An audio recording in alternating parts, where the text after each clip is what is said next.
उस वक्त यहूदियों ने फिर पत्थर उठाए ताकि यीशु को संसार करें।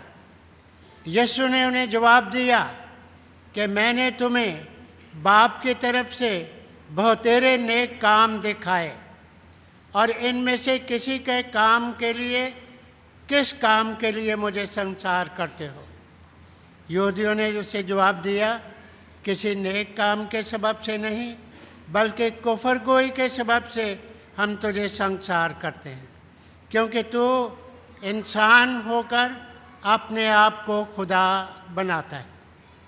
यीशु ने जवाब में उनसे कहा, तुम्हारी शरीयत में ये नहीं लिखा कि मैंने कहा कि तुम खुदा हो?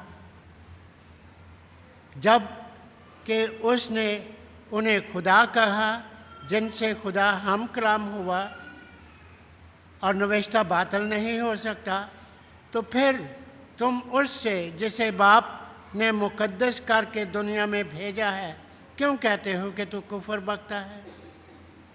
इसलिए कि मैंने कहा कि मैं खुदा का इकलौता बेटा हूँ।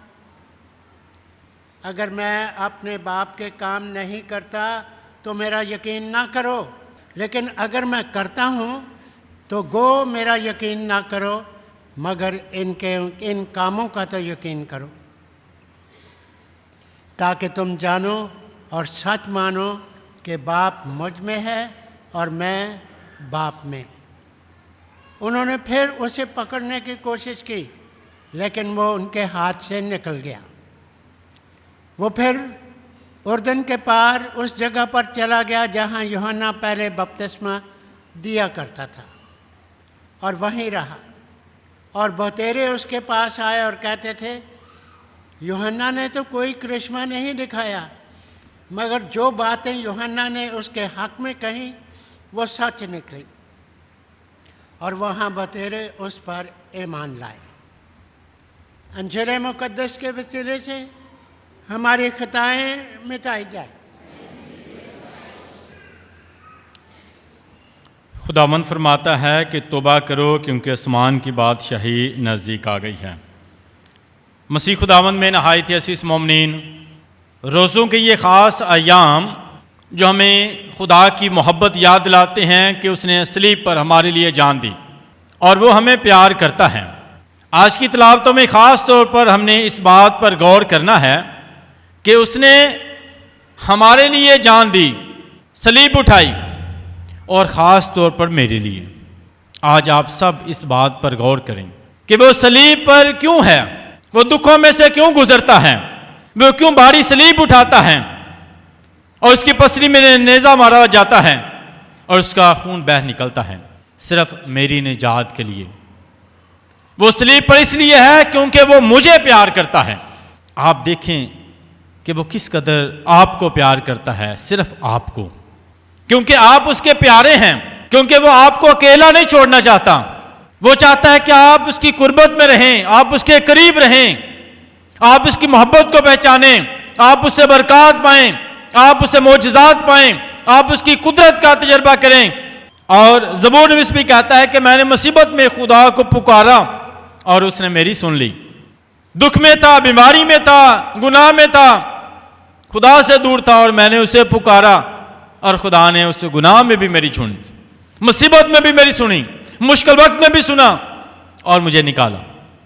तो खुदा में छोड़ता नहीं, चाहे हम कितने साल, कितने दिन, कितने महीने उससे दूर हों और मुसीबत में भी पड़ जाएं, कभी खुदा को याद नहीं किया, मगर फिर भी खुदा जब भी हम पुकारते हैं, ज़बूर कहते हैं कि मुसीबत में मैंने शायद पहले नहीं पुकारा होगा, मगर मुसीबत में मैंने अपने मालिक, अपने खालिक को याद किया है और उसने मुसीबत में भी मेरी सुनी है और उसने बताया कि मैं तेरा खुदा हूं और तुझे छोड़ता नहीं।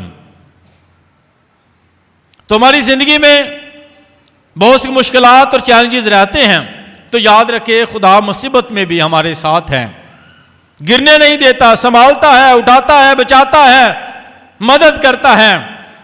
जिंदगी में तजर्बा किया होगा कि बहुत दफ़ा बड़ी मुश्किलातों में से आप निकले होंगे, आपको यकीन नहीं आ रहा होगा, याद रखिए ये सिलवा कि कोई ना कोई आपने एक नेकी का काम किया था, आपने किसी न किसी जगह किसी की मदद की, किसी ना किसी पर भला किया, किसी ना किसी वक्त आपने किसी का अच्छा सोचा है, तो खुदा ने उसी का अजर दिया है।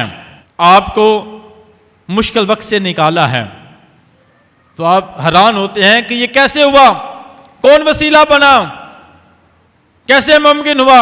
ये आपने जो अच्छा काम किया था उसकी वजह से, अच्छा अमल किया था या अच्छा सोचा था, अच्छी सोच रखी थी, तो हमारी अच्छी सोच, हमारा अच्छा अमल हमें बचाता है, संभालता है।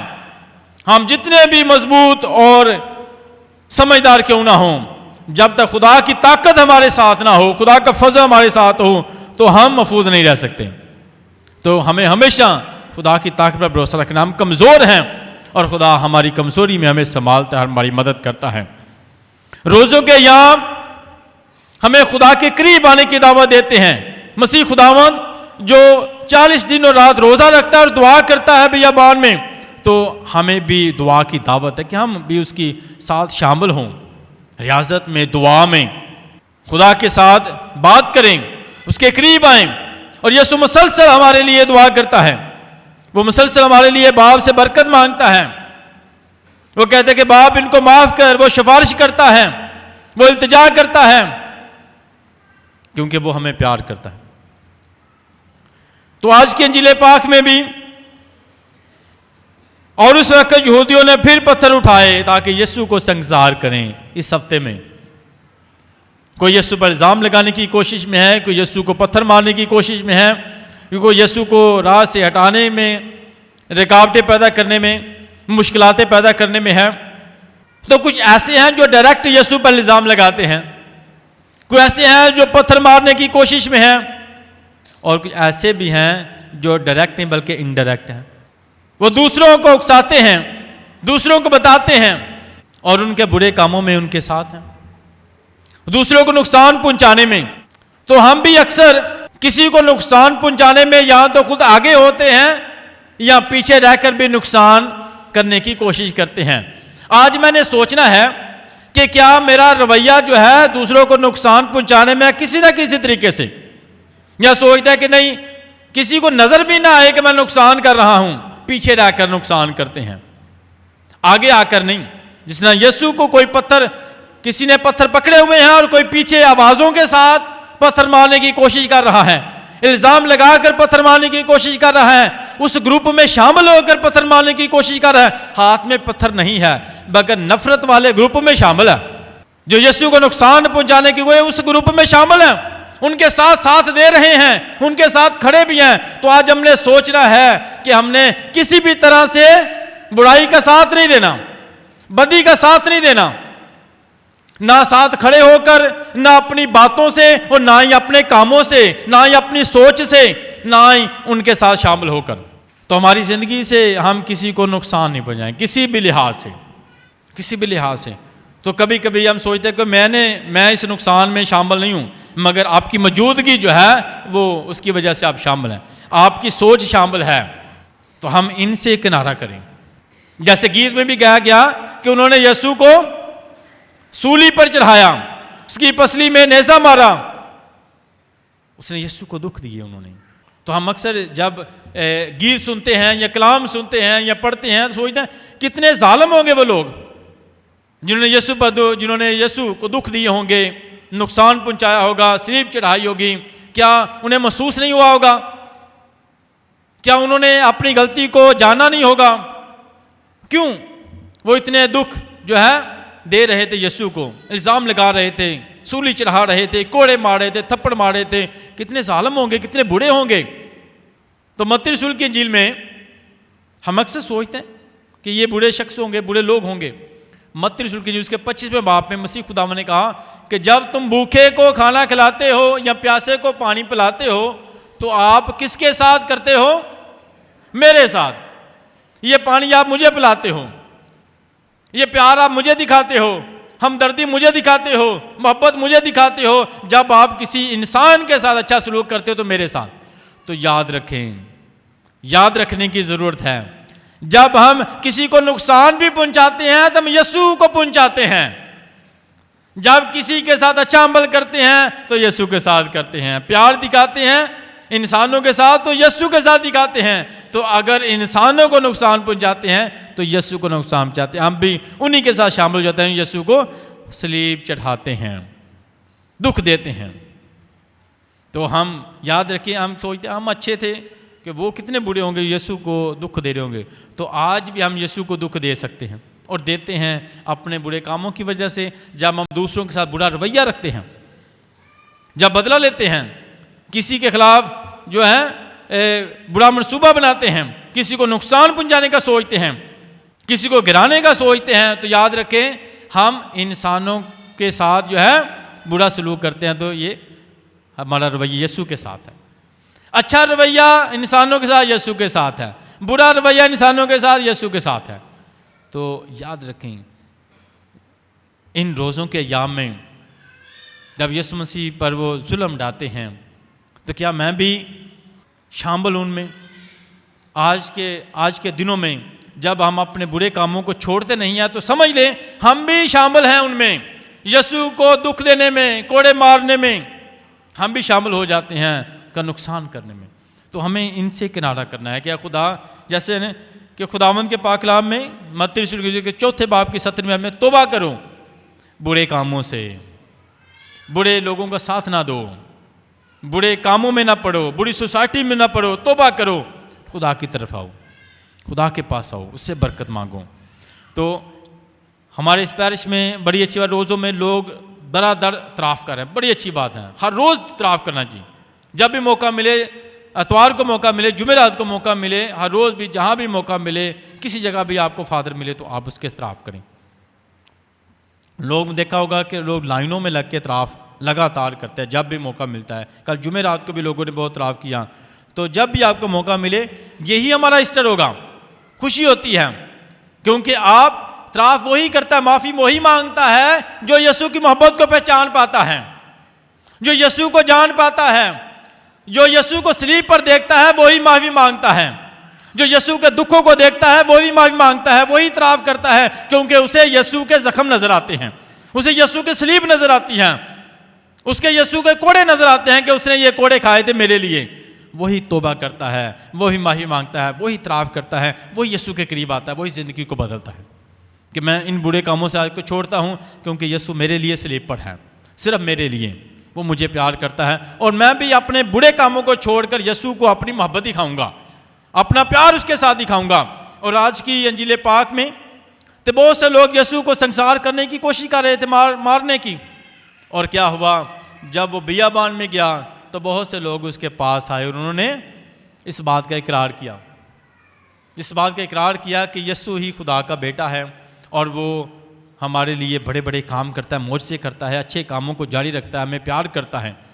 और यहाँ पर जो लोग खड़े थे मारने के लिए, वो यीशु की बरकतों को, मौजज़ात को समझ नहीं पाए, मोहब्बत को समझ नहीं पाए। मगर ये जो यीशु के पास जाते हैं बियाबान में, उन्होंने सोचा और समझा, उन्होंने गौर कर लिया, जान लिया कि यीशु ही निजात दहिंदा है, बचाने वाला है। और उसका कलाम सुनने गए, उसके पास गए, उसकी बातों को सुनने गए, कलाम को सुनने गए। और जब वो कलाम सुनते थे उनकी ज़िंदगियां बदल जाती थी। वो यीशु पर ईमान लाए हैं जिन्होंने गौर कर लिया, जिन्होंने गौर कर नहीं किया यीशु की मोहब्बत पर, उन्होंने, उनके हाथों में पत्थर हैं। और जिन्होंने यीशु को पहचान लिया है वो उसका कलाम सुनते हैं, वो यीशु के पीछे चलते हैं। जिन्होंने यीशु को पहचाना है और जिन्होंने अभी तक यीशु को नहीं पहचाना, उनके हाथों में पत्थर। वो आज भी किसी को पत्थर मारने की कोशिश में है कि मैं इसको पत्थर मार के गिरा दूं, इसका नुकसान कर दूं, इसको हलाक करूं, क्योंकि अभी तक वो यीशु की मोहब्बत से दूर हैं, वो यीशु को नहीं पहचान पाए, यीशु को नहीं पहचान पाए। तो याद रखें, हमें हमेशा, जब तक हम यीशु को पहचान नहीं पाएंगे सलीब पर, तब तक हमारे हाथों में पत्थर रहेंगे, हमारे हाथों में पत्थर रहेंगे। याद रखें, आज अब मैंने ये भी गौर किया, क्या मेरे हाथ में तो पत्थर तो नहीं है, क्या मेरे हाथ में पत्थर तो नहीं है? हो भी सकता है पत्थर, नफरत का, गुस्से का, हसद का भी पत्थर हो सकता है। तो आप मारने के लिए तैयार हैं, तो मैं बस इसको पत्थर मार दूं, 2-3 बातें इसको सुना ना दूं, तो आज मुझे स्वाद नहीं आएगा रोटी खाने का या सोने का स्वाद नहीं आएगा, जब तक मैं सोने से पहले 2-3 बातें ना सुना दूं। ये जो पत्थर पकड़ा है मार के ही छोड़ूंगा। तो याद रखें, इस पत्थर को गिरा दें, क्योंकि जब तक पत्थर को गिराएंगे नहीं अब बरकत नहीं पाएंगे। पत्थर मारने वाला कभी सुख ही नहीं रहता और सुकून नहीं पाता। दुख देने वाला कभी सुख नहीं पा सकता। माफ़ करने वाला हमेशा सुख पाता है और बरकत पाता है। इन्ना सुकून मिलता है उन्होंने, क्योंकि उन्हें बहुत बड़ा काम किया होंगे माफ़ कर देना। वो किसी में बुराई देखते हैं, बुरा देखते नहीं, बदी देखते नहीं, माफ़ कर देता है। और ये खुदाई सिफत है। यीशु मसीह ने कहा है बाप इनको माफ़ कर। माफ़ करने वाला बड़ा होता है, माफ़ करने वाला, मदद करने वाला बड़ा होता है, एहसास करने वाला बड़ा होता है, हमदर्दी करने वाला बड़ा होता है, गिरे हुए को उठाने वाला बड़ा होता है। तो आप याद रखें कि यीशु ने हमारे लिए जान दिया, तो आप उसके शागिर्द हैं। आज से हम नफ़रतों के पत्थर गिरा दें, नफ़रतों के पत्थर गिरा दें, प्यार करना सीखें, माफ़ करना सीखें। और रोज़ों में क्या मैं भी तो नहीं शामिल यीशु को पत्थर मारने में? क्या मैं तो नहीं शामिल यीशु को पर इल्ज़ाम लगाने में या उसको सलीब चढ़ाने में? अगर हम बुरे कामों को जारी रखेंगे तो हम भी उसी अमल में शामिल हैं, यीशु को सलीब चढ़ाने में। तो आए खुदा से फ़ज़ल मांगें, फ़ज़ल मांगे कि खुदा आज से मैं इन सारे पत्थरों को गिराता हूँ, अपने हाथों जो पत्थर हैं गिरा देता हूँ, और आज से मैं प्यार करना सीखूँ। इन हाथों को जो है बरकत के लिए, दुआ के लिए इस्तेमाल, दूसरों की दुआ के लिए, भलाई के लिए, अच्छे कामों के लिए इस्तेमाल करूँगा, पत्थर मारने के लिए नहीं। तो ये हाथ अच्छे कामों के लिए होंगे, पत्थर मारने के लिए नहीं। ये हाथ गिराने के लिए नहीं होंगे, किसी को उठाने के लिए होंगे। तो खुदा का शुक्र अदा करें और इन हाथों को दूसरों की मदद के लिए इस्तेमाल करें। मसीह खुदावंद के वसीला से आमीन।